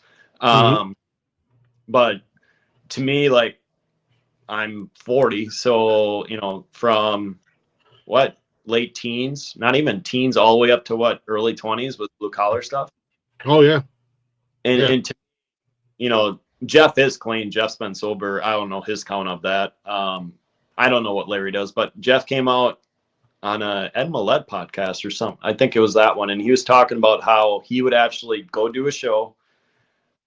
He's like, I respect the boys. I respect everyone. He's like, I love them to death. They're brothers. But he goes, I knew, there's a few on that tour that was very open about partying. Oh yeah. Yeah. No secrets there on that. Yeah. And he said straight out, he goes, it's my personal thing. He's like, my dad had issues. He's like, and I have a beautiful wife at home. And he's like, I don't want any alterations or any situations to kind of combat against that. Yeah. And that wake up call at Shakespeare's, and it wasn't like I said, I didn't relapse. It was Red Bull 100%. Yeah. But when it comes to that, where it's like a quick like this, like you don't even think about it. It's just like you're thrown in the fire, like, oh shit, what do I do? Yeah. Exactly. So it's a great wake up call to kind of prep me for if, heaven forbid, let's say I do make it and I do stadiums, if you're going to go out to eat, you're going to be in the public. So you're going to have to get used to it. Yeah, exactly. No, but I think, as the more you perform and the more you grow and the more people know you, it's going to become a known fact. It's not going to be a secret. I mean, you're still going to have the drunk idiots that are still going to do it because, let's be honest, they're drunk idiots. And Lord knows that I can be a drunk idiot from time to time. A fun drunk idiot. Don't look at me like that. But Bert's open about what happened, and I think he had a blood something that forced him to clean up. And it's not. The doctor said you got to clean up. Jeff's clean. I don't know if Nate is or not. Last time I checked, Nate is. But I'm not putting any names in the bucket or any of that stuff of what lives are. But yeah, you're seeing a lot of them now. Ron's having NAs. Who knows? The dude's 73 years old. He had whatever he wanted, but yeah, I think I could be wrong, and please anybody and feel free to correct me. I think Nate Bargazzi is part of the Skank Fest, Legion of Skanks. Have you heard of that comedy fest? Yeah, I heard about that. Atlanta or like Florida or something. I think were they in Atlanta or New Orleans? I think they were in New Orleans this past year. Yeah. I guess that's just, and I mean, I heard of it. Yes. There were some comedians that came across the radio station that I listened to based out of Florida, and they were going to be a part of it. And there were some that talked about, they're clean and they're sober, not clean comedians, but they're sober. And thank you, baby. And, they're talking about going to that environment because that's a party environment. And one of them was saying that, the sober and clean comedians, they'll hang out with the crowd, they'll hang out with the boys, but most times as the night starts to wind down, those comedians kind of get into their own group and go off and do their own thing, so that they're not kind of tempted, so to say. Yeah, so for me, and typically I run, lift. I'm very active in the fitness aspect of it. I joke, like, this is why I love your photo, but I'm like, I see my photo, I'm like, damn it, I still got my Midwestern gut on me. But that's my personal thing, right? But Yeah. But with that, no, it's, and I think that's the reason why I lean to more like Jeff and those boys and like Joe and you get a lot of the bow hunter guys. And I don't know if they carry it on the road or not, but a lot of the guys like on the countryside, I'm a rock fan, but you get like Luke Bryan and those guys on the countryside, they'll actually have their bows and targets with them on the truck, or the van or whatever their tour thing is. And to me, that's what they do. They'll just hang with the boys out back and, have a gas fire or whatever the situation is and shoot some targets. Yeah, just chill out and hang out. I mean, there's,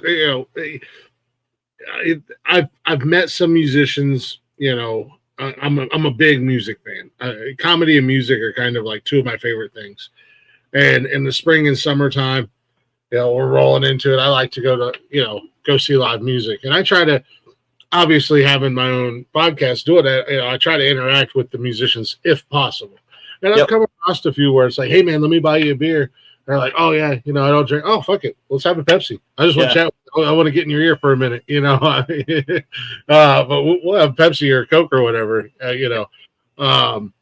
Seven Dust, actually a lot of that band cleaned up. Seven, and I can go through names. The Adam from 3 Days Grace San Antonio, I think he got clean like years ago, and I'm just going through a list. I don't think, obviously, Skillet's at a different level. I think they maintain. I don't think they've done anything, to be truthful, just with how their foundation is. But yeah, like, geez, I should know their names. John, I think, the guitarist from Seven Dust. He could yell at me if it's incorrect, but he's doing marathon. And who's the other ones? There's some other boys that are kind of cleaned up now. I don't know the situation. I know James was for so many years and he relapsed a little bit. I don't know if he is now, but I love both sides of it. I'm a music fan. I'm not a full, like true to my heart, I'm a country boy. I'd rather be out, and I love you guys. I love you guys at shows. I love joking around with people. Deep down, when I don't want to talk to you guys, I just want to be in the middle of fucking woods with a fire. I don't want to go blow something up, shoot something, and just go farming for a little bit. And I feel that. I grew up in the middle of nowhere, Podunk-ass, Ohio, and it's crazy because as much as I love doing the podcasting and and getting to meet guys like you and musicians and people in the acting, the movies and television, stuff like that. Like next week, I'm going on vacation, and I'm really looking forward to, I don't have to think about work. I don't have to think about booking guests. I don't have to think about doing any thumbnails for shows. I don't have to think about anything except the water, the beach, maybe a boat or two, and obviously you're from the Midwest too, and one thing that we all can do in the Midwest, and that's eat. I'm looking forward to eating some good seafood, maybe finding some barbecue. There's a few other things we can do up here too that I don't do anymore, but that. Yeah, well, yeah, I still partake in the beverages. I have cut back. I mean, I've wrestled with my demons and I've fought my demons and whatnot. And it used to be a point when I first started doing podcasting, if this camera was on, I was drinking. And I was doing, 3-4 shows a week, sometimes 5 shows or more. And I was drinking. And now it's like, no, I got water. I do drink on Saturdays. That's my night to cut loose and unwind, but that's what we do. But yeah, no, man, will I have some drinks while we're on vacation? Absolutely. But I'm more excited just to be down on the water. I'm really excited to find some good food down there. That's one of my things when I go somewhere new. I want to find like the good local spot that's got whatever. So yeah, it's I'm too much of an outdoorsman to kind of mess. And I'm just gonna word how I was prior. Obviously, I was a high school kid running away from the cops, right? Like everyone, have your mom hit you in the back of the head saying why you not run away with that girl into the boat, and all those funny stories. Yeah. Or be like, oh, by the way, the cops called. Where were you? Yeah. Stuff like that. But no, to me, it's I don't know where I'm gonna. When I was in Texas, I love Texas, but I'm a Midwestern boy, true and true. Yeah. I'm not shooting down any options of moving anything or like anywhere or whatever. I just love where I'm at right now with the people I'm at. Mm-hmm. And heaven forbid if something happens down the road, I'll examine that at that time. But no, just going in the woods, going up in the bluffs, running the hills, heading out to the mountains. I do want to do a little elk hunting down the road. I'm not quite ready for that yet. Yeah. Time, all that stuff. But like I said, when it comes to about October, I'll probably say October 1st, just to give a little leeway to kind of snap back into it. But when I see those leaves turning brown, man, and it's October, like, you are not going to see me. I'm going to be a one-on-one date with the tree stand. Nice. And you're not going to see me till about Thanksgiving. Nice. I've gotten away from hunting a little. I haven't been out in years. Mainly, life happened, kids, and all that. And, it's something now that I'm getting older. It's like, man, I would really love to get back out in the woods again. I've never, I would go deer hunting. I wasn't super religious about it because it's really early and it's kind of cold. And usually it was the phone would ring and I knew my buddy shot something and I had to go track it for him because I was the best tracker in the group. But get out there and turkey and pheasant and, all the other critters in the woods that you can eat. I was out there. Yeah. So you can tell, and I joke around too. I'll be, my character on stage is a little more dressier. I'll slip on the boots a little bit, but I think that's, like I said, but that goes into my influences too with the comedy too, like the Larry, the Ron, the blue collar boys, right? Larry, Ron, Bill. There's some other ones I know I'm missing on this list.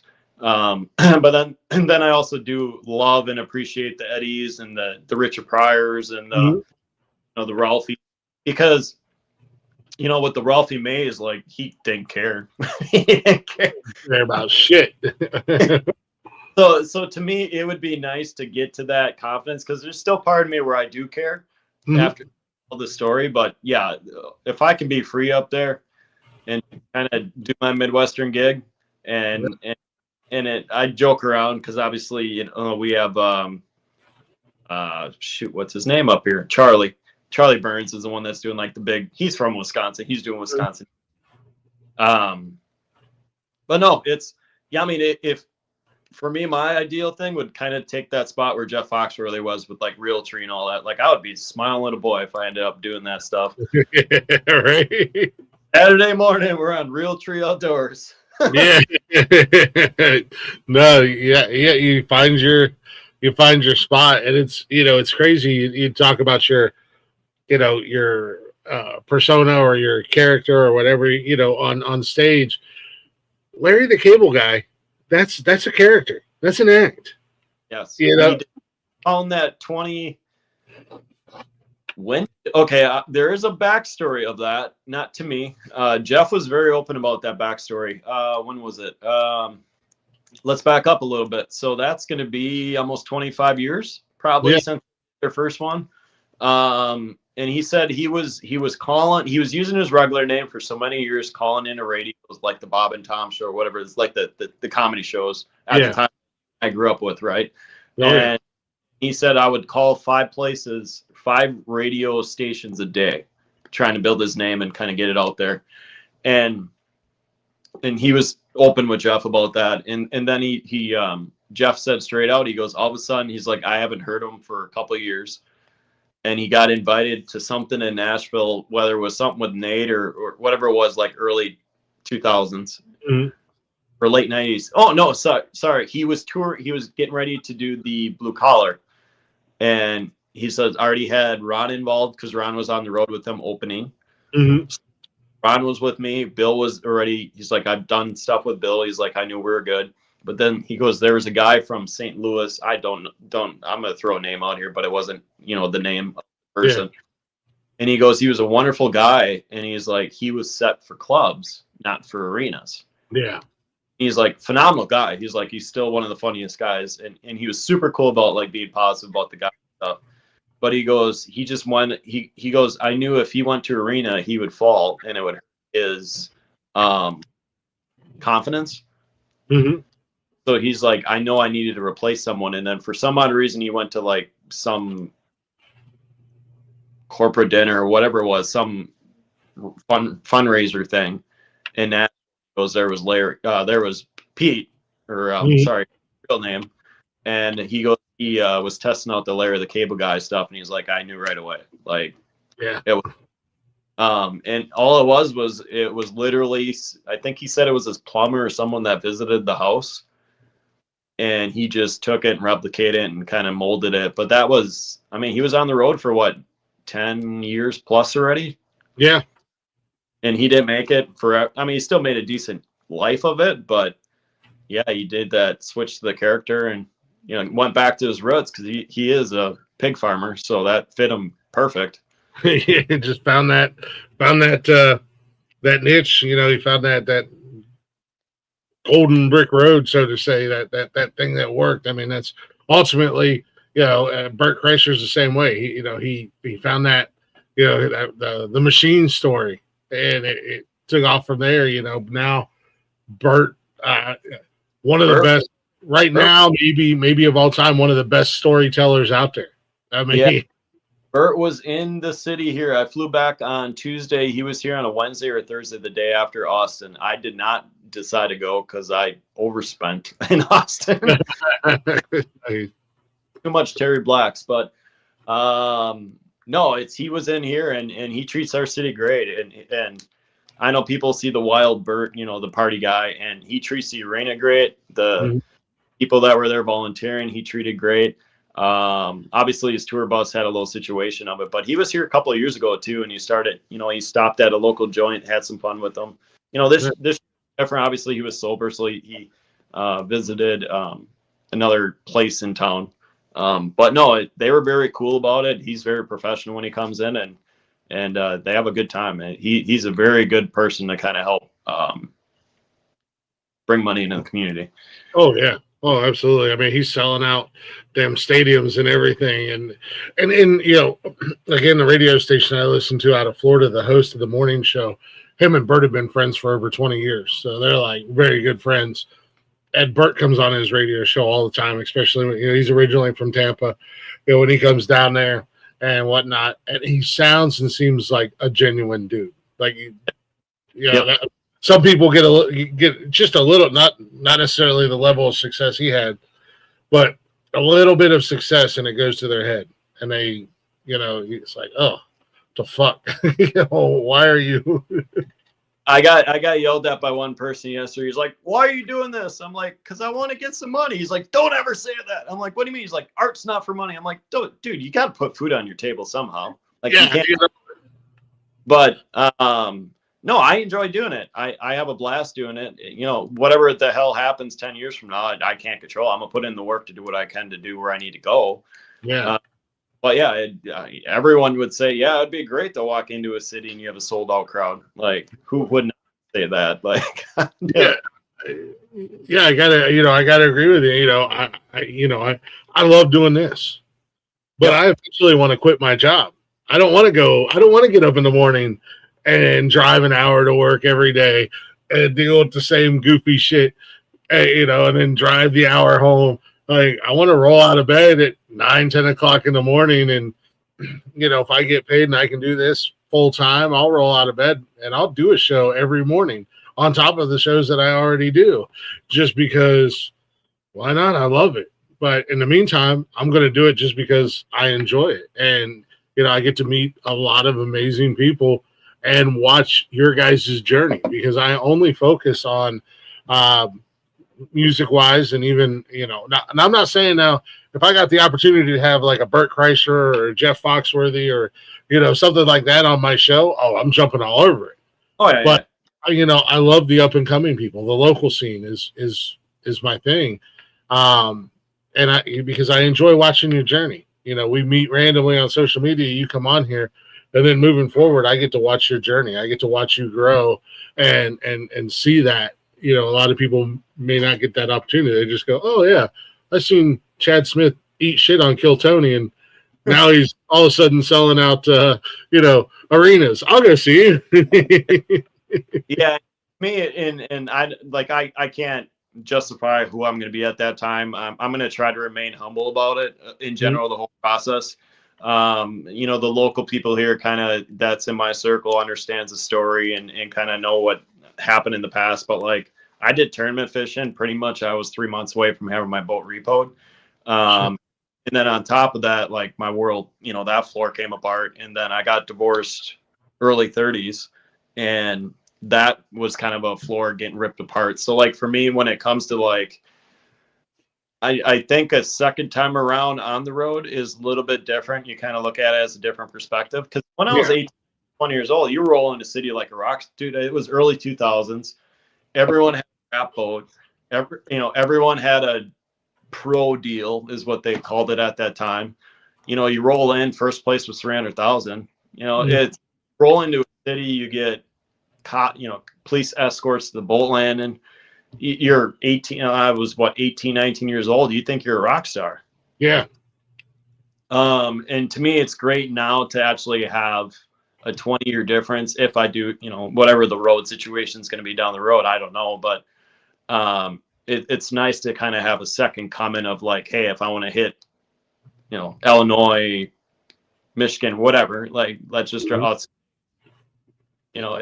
it's almost like a gratefulness of like I have a second shot at being on the road again, but do it the right time, do it the right way. You got that life experience under your belt now. Now you're like, all right, I'm not gonna make the same stupid decisions and the same dumb mistakes that I made the first go around. Now we're gonna do it right, Yeah, dude. I joke around. People don't get it. Like we were in a Walmart parking lot. I watched a guy.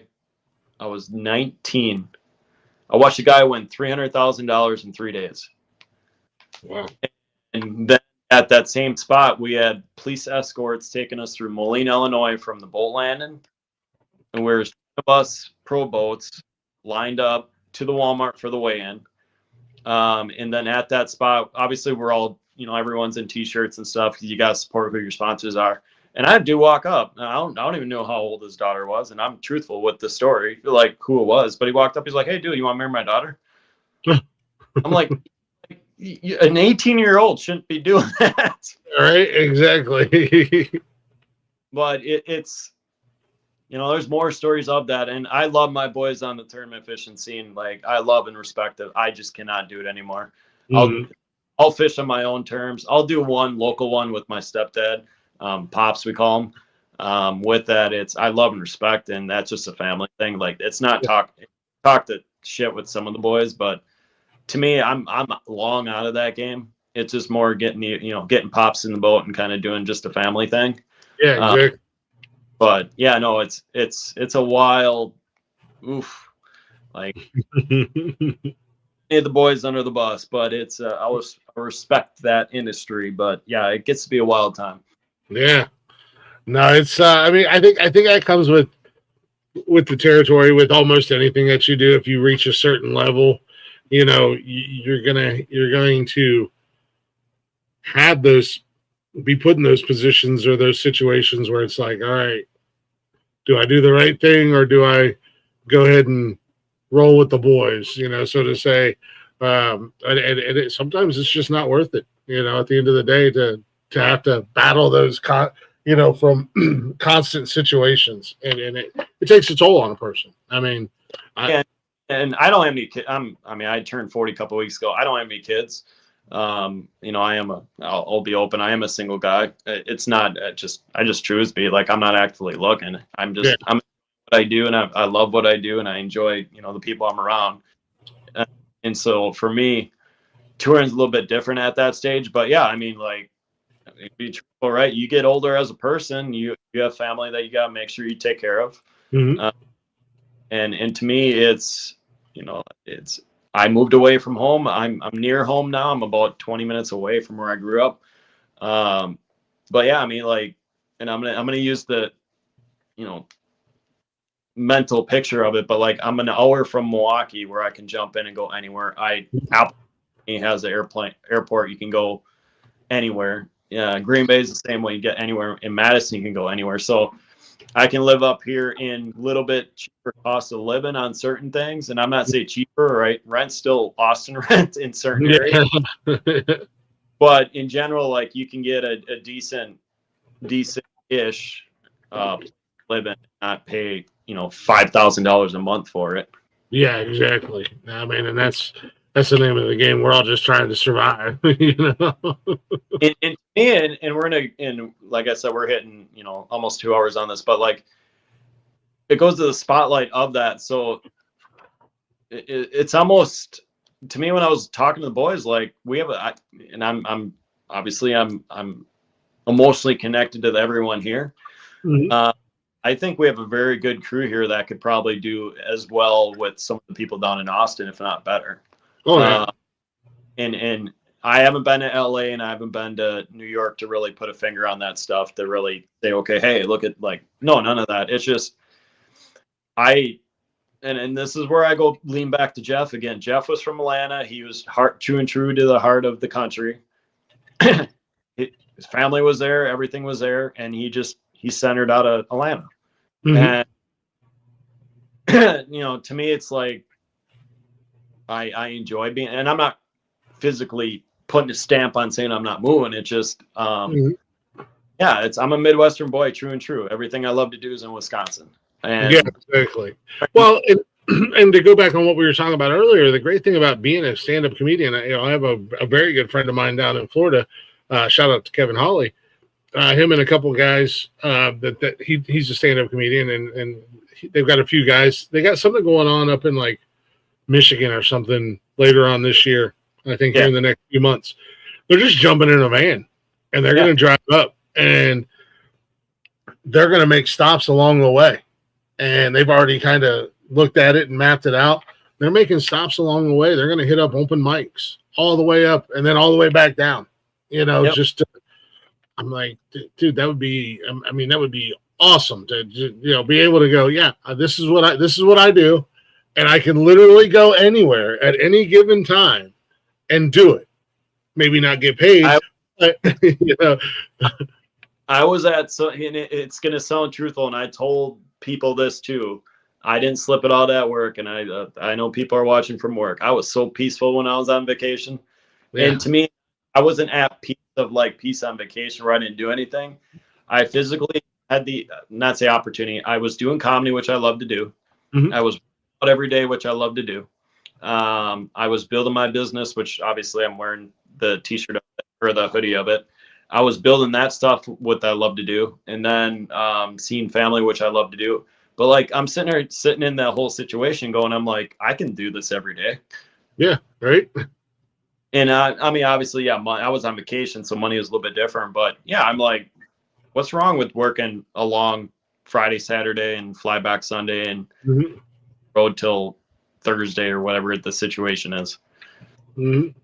Well, and again, the crazy thing about it is you might do an open mic, you know, in I don't know, South Carolina or something.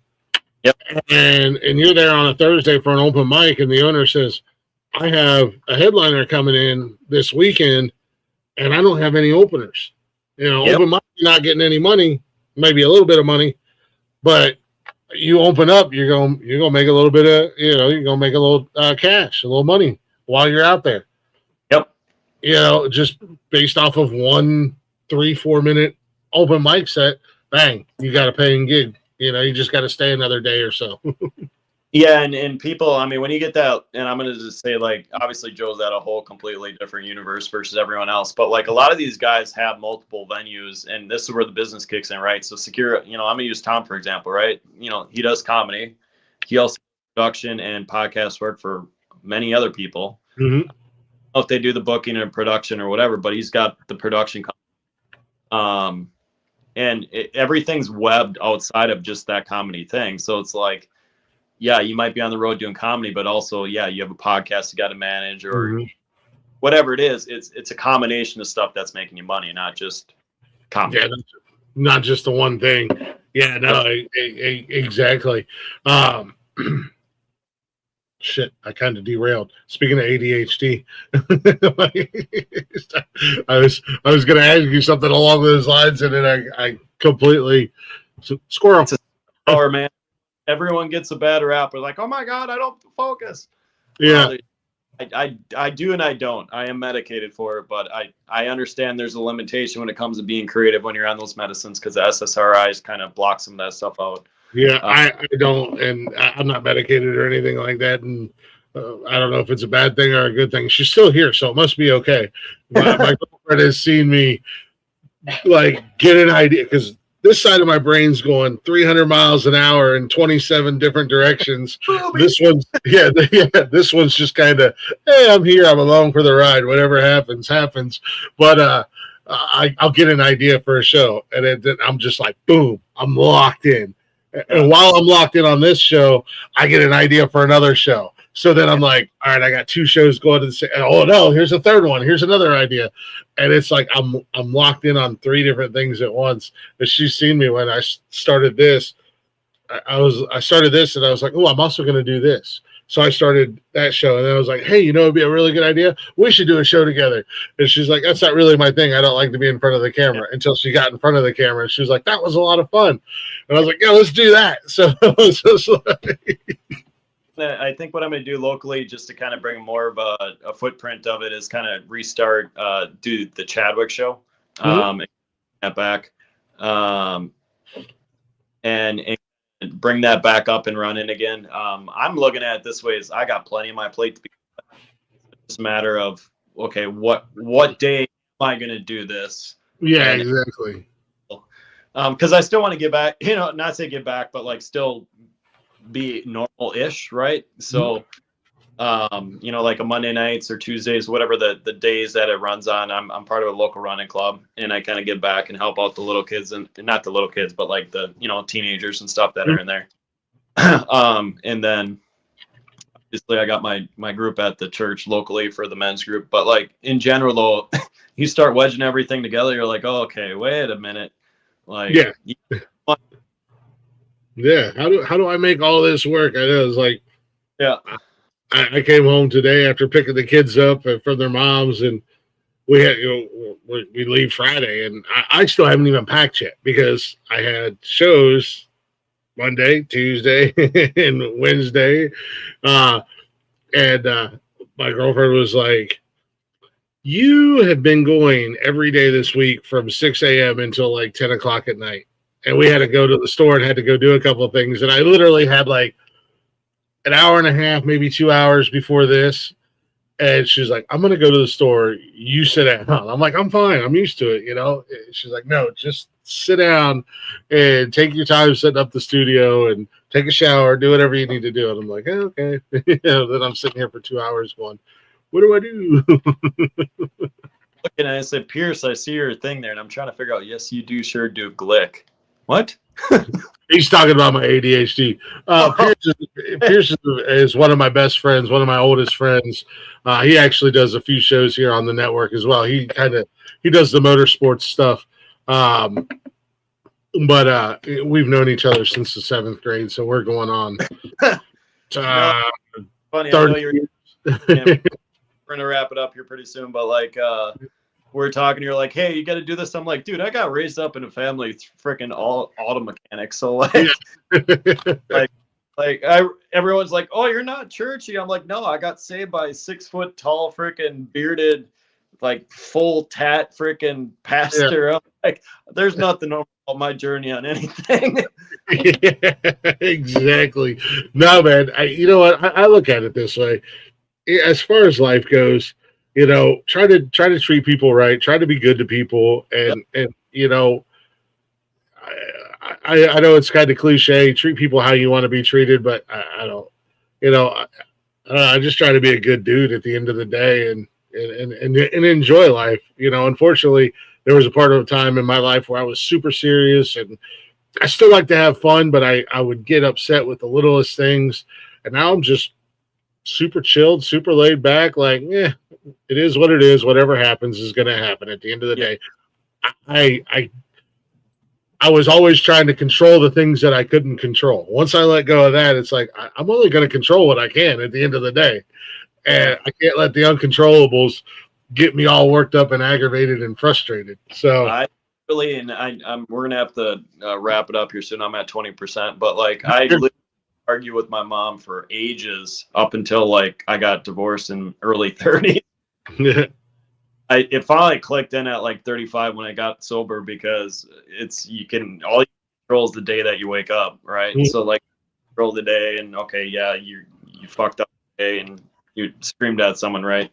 It's further along the journey you get, the more you dived in. I'm not going to get philosophical here, but the more you dive down, you kind of understand who you are and what you do and your responses, and then you get to go on a separate side. But I'll save that whole conversation for a whole different day. But for us, like, yeah, I mean, comedy scene, entertainment, podcasts, whatever, like when you can find ways to release and have an outlet and cut loose, you get to be a different person in the long run.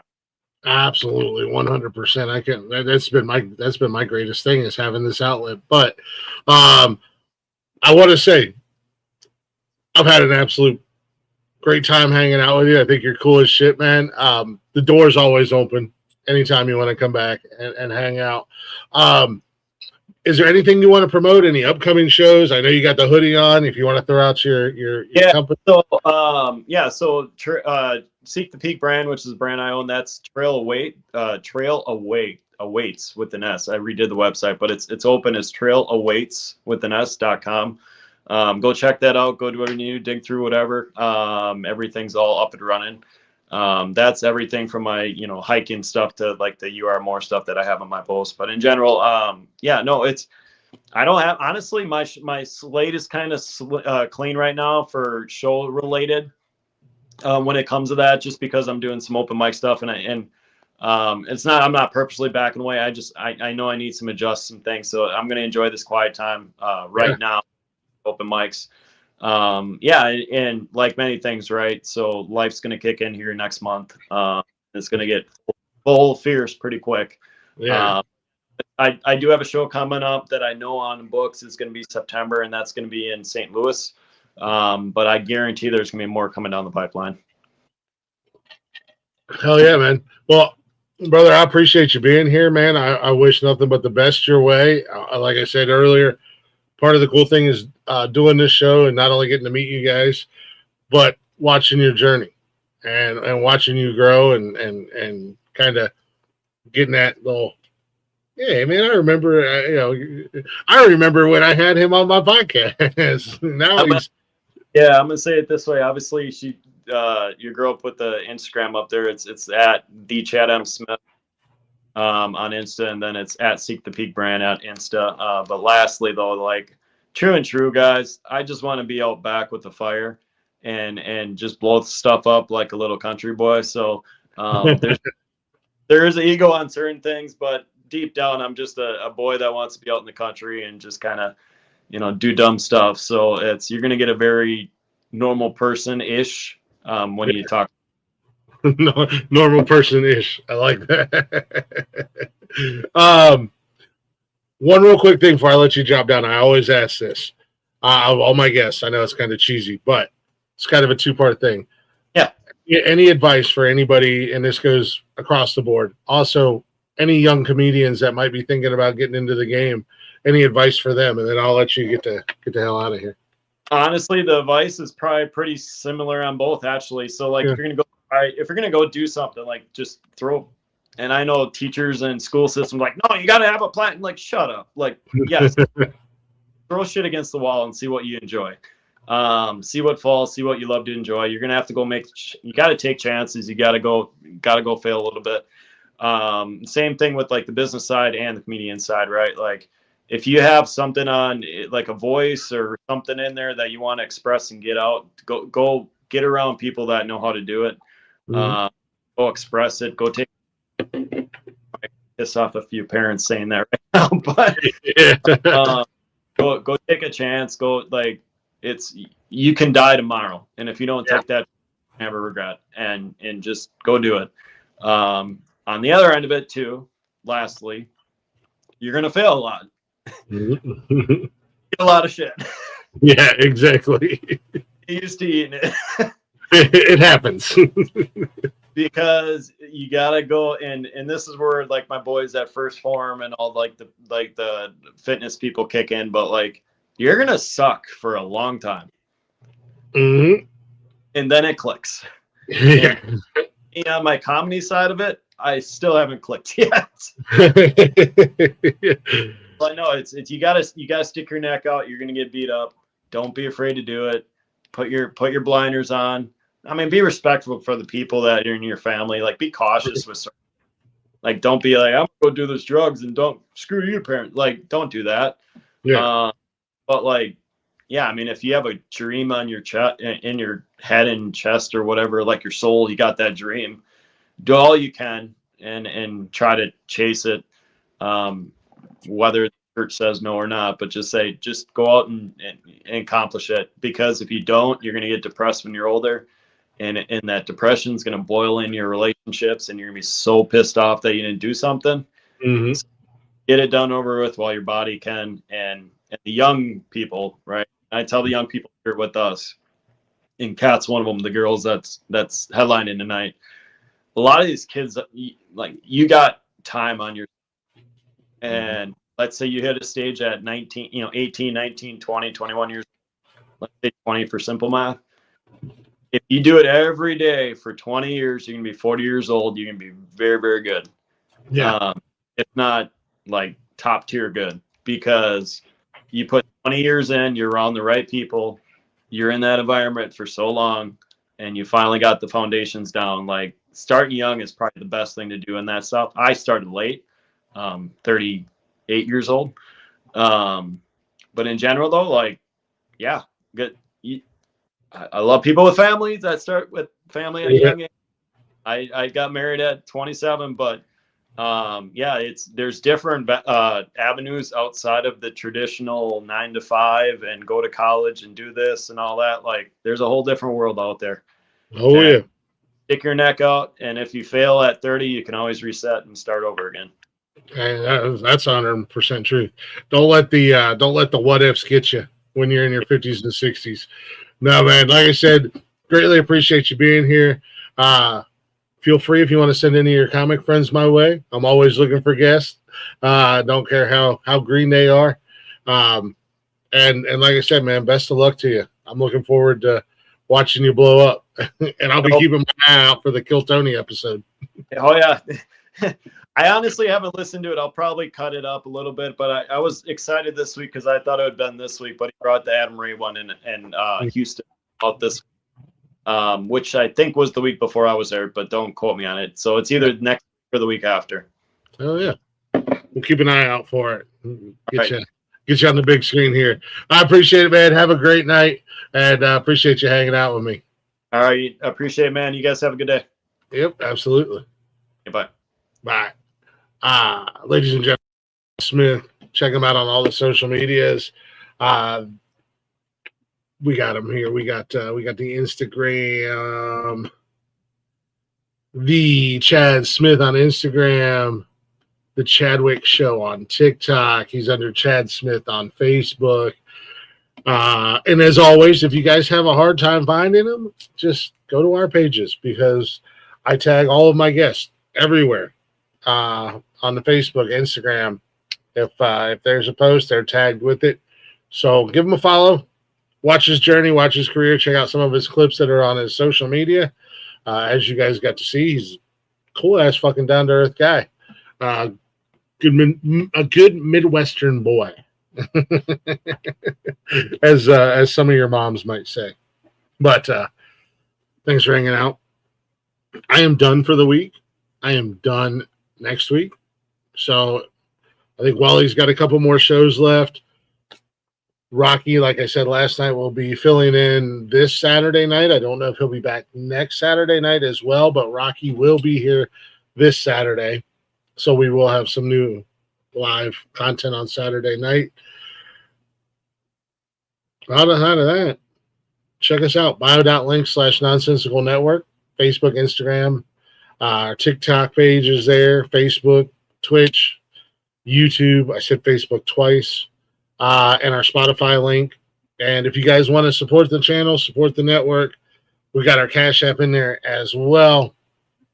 But most importantly, give us a follow, give us a like, give us a share. It's a free, easy way to support us. Also, if you're watching the replays, drop a like, drop a comment, get us in them algorithms. Get other people out there with their eyes and ears on what we're doing. There's a lot of things happening here, a lot of moving parts, and hopefully you guys are enjoying it. With that being said, I'll see y'all sometime in April. Well, second week of April, I'll be back. That sounds like a really long time, but it's literally like a week and a half, something like that. So, appreciate y'all listening. Appreciate y'all hanging out. Thank you guys for your support. And like always, be good. We'll be good at it, baby. I got a little Brooks Herring for you to wrap the show up.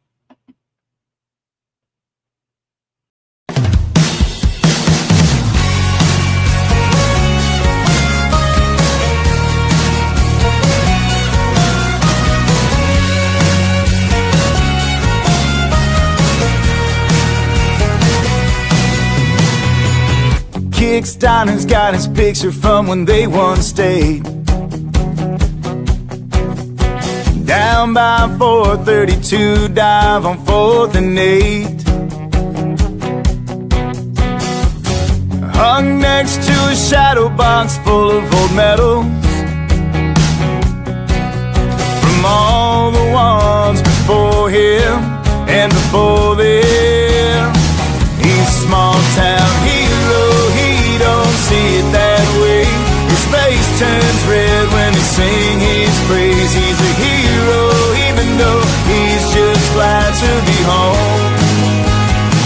He's a small town hero, hero, hero, hero. Gave up the full ride for army greens. Chose the red, white, and blue over any team.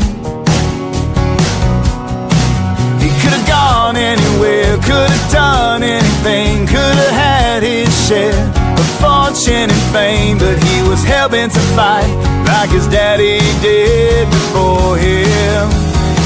He's a small-town hero, he don't see it that way.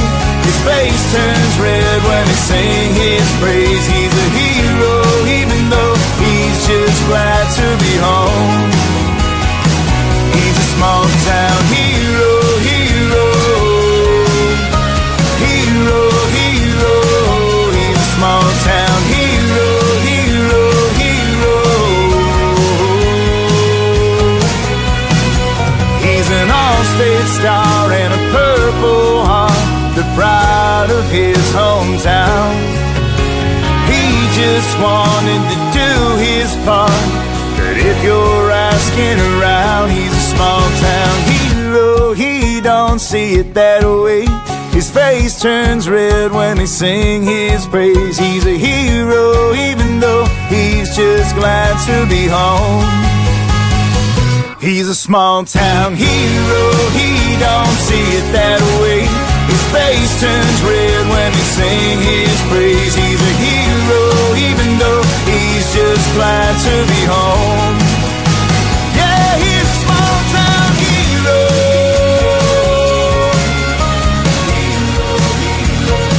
He's a small town hero.